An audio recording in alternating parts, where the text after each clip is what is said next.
नमस्कार, स्वागत है आप सभी का सच्ची रिपोर्ट में। मैं हूं आपके साथ निहारिका सिंह नागर। आइए नजर डालते हैं आज की बड़ी तमाम खबरों पर। मिसूरी एक निजी कार्यक्रम में शिरकत करने पहुंचे राज्यसभा सांसद नरेश बंसल ने पत्रकारों से वार्ता करते हुए कहा कि 9 साल की मोदी सरकार ने कई ऐतिहासिक कार्य किए हैं, जिससे देश का मस्तिष्क पूरे विश्व में ऊंचा हुआ है।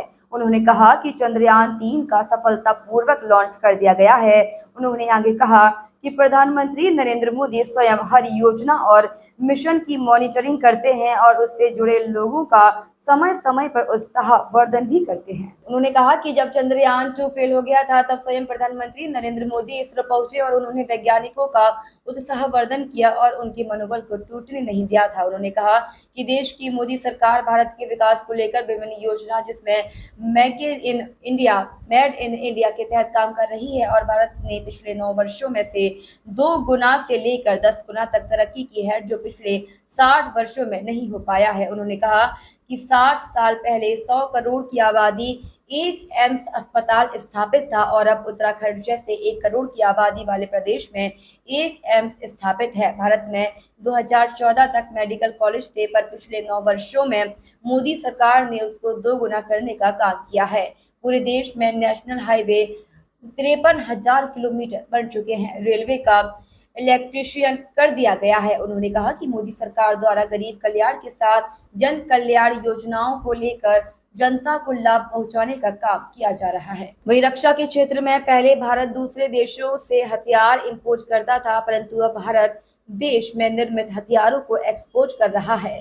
16,000 करोड़ का एक्सपोर्ट भारत अब तक कर चुका है। उन्होंने कहा कि भारत के वैज्ञानिकों और अधिकारियों की विश्वसनीयता और हुनर के कारण आज भारत विश्व पटल पर सबसे आगे दिखाई दे रहा है और 2047 तक भारत देश एक विकसित देश के रूप में अपनी पहचान बनाएगा।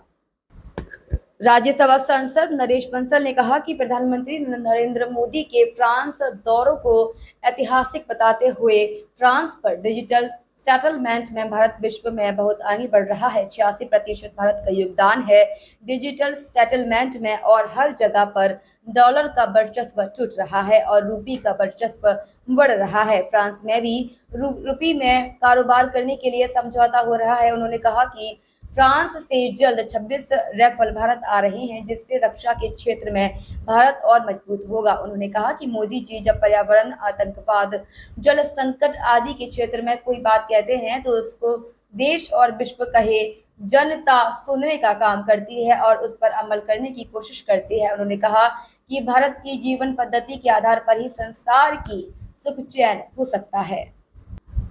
वहीं राज्यसभा सांसद नरेश बंसल ने विपक्ष पर हमला बोलते हुए कहा कि 2024 को लेकर विपक्ष कितना भी लामबद्ध हो, परंतु प्रधानमंत्री के लिए नरेंद्र मोदी के अलावा कोई भी वैकेंसी नहीं है और विपक्ष को जवाब भी देना पड़ेगा कि मोदी जी के खिलाफ तो समस्त देश का विपक्ष एकजुट है, परंतु बंगाल में पंचायत चुनाव में हुई हिंसा को लेकर सभी विपक्ष नेताओं ने मुंह बंद कर रखा है। बंगाल की हिंसा में उनके कार्यकर्ता भी मारे गए, उससे वह चुप है, केवल इसलिए कि प्रधानमंत्री नरेंद्र मोदी को हराना है, परंतु देश का मतदाता जागरूक है। उसको पता है कि देश मोदी जी के हाथों में सुरक्षित और मजबूत है।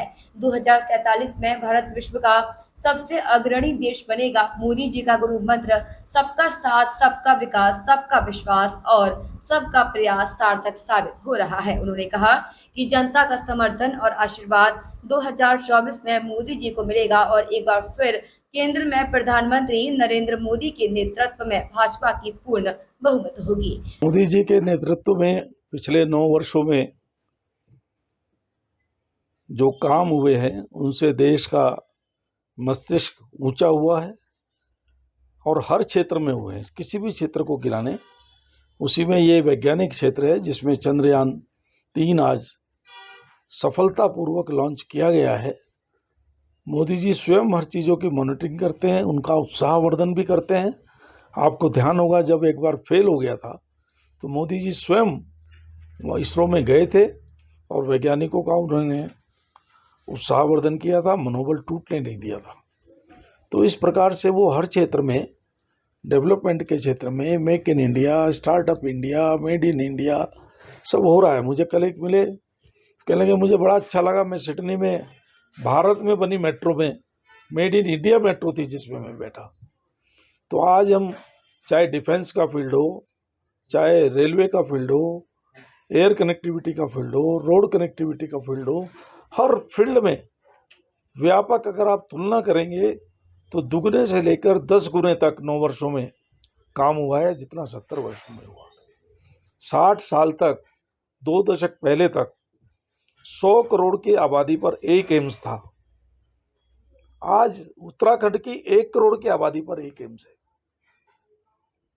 और दूसरा एम्स भी हमको सैटेलाइट एम्स 500 करोड़ करीब हमारे स्वास्थ्य मंत्री जी दे गए हैं, स्वीकृत कर गए हैं। मेडिकल कॉलेज 2014 तक जितने थे उसके दुगने आज हैं, 350 थे आज 700 हैं। मेडिकल की सीटें 54,000 थी आज 1,07,000 हैं।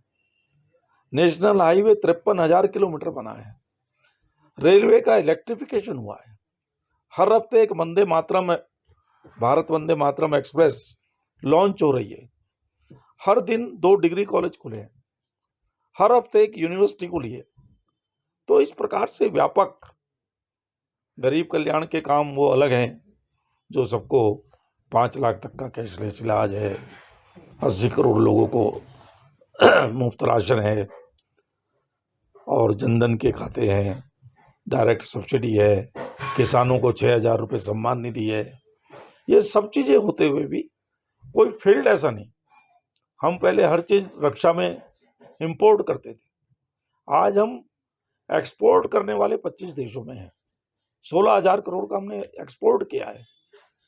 तो हमारे साइंटिस्टों की जो विश्वसनीयता है और हमारे वैज्ञानिकों का जो टैलेंट है, आज भारतवर्ष सबसे युवा देश है और युवा टैलेंट हमारे पास है। हम स्किल डेवलपमेंट के माध्यम से उसको और निखारने का काम कर रहे हैं। देखिए सुनील सोनकर की